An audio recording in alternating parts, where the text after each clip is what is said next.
Chuck from Reflect Your Gear, and today we're going to talk about how to apply the Iron-on Brilliant reflective material.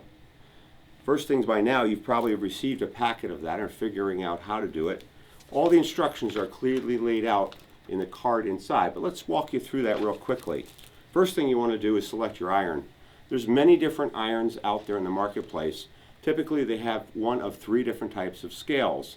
The first one has materials of the fabric. The second one has a scale of dots, 1, 2, or 3 dots. And the third one has a numerical scale of 1 to 6. You always want to select the medium setting on the iron. So if you're looking at a 1 to 3 dots, you want to be on the 2.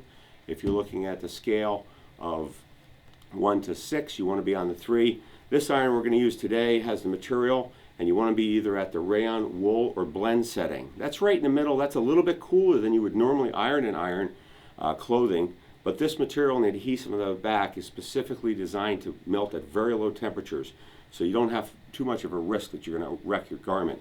But we do want to make sure every time you test that garment first.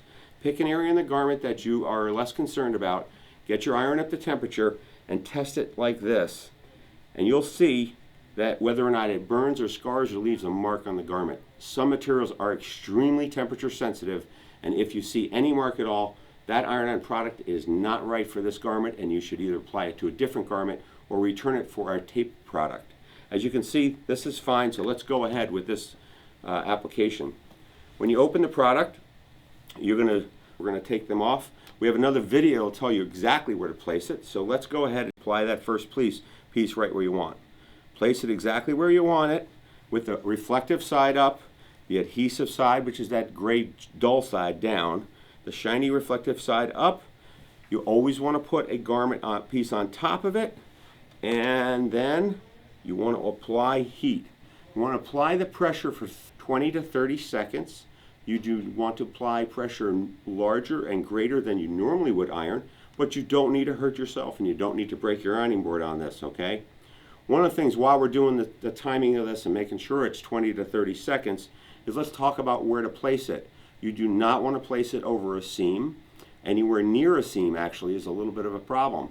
As that iron if it sits on the fabric flat, it'll laminate nice. If it has a little seam, it'll be a crook and you'll get a spot that may not be adhered as well. The other thing you want to recognize is I am not ironing this garment. I am pressing down on the garment. So we do not want to be sliding back and forth. We want to be just pressing. Right now we should be approaching about 20 seconds and we should be good to go. Remove the iron and remove the fabric. You'll notice on top of here there's a very clear film that'll pop right off very easily. That's a piece of tape. Save that. Do be careful right now. This is a reflective material made of glass and aluminum. So the iron has made that glass very, very hot, and at this point it would be hot to the touch. We would recommend you let that cool for a few minutes, and now you have put the first piece to make this garment a bright reflective garment. Come back and check out some of the other videos talk about the different colors we have and how ReflectYourGear.com can be used to make your garments reflective and keep you visible at night.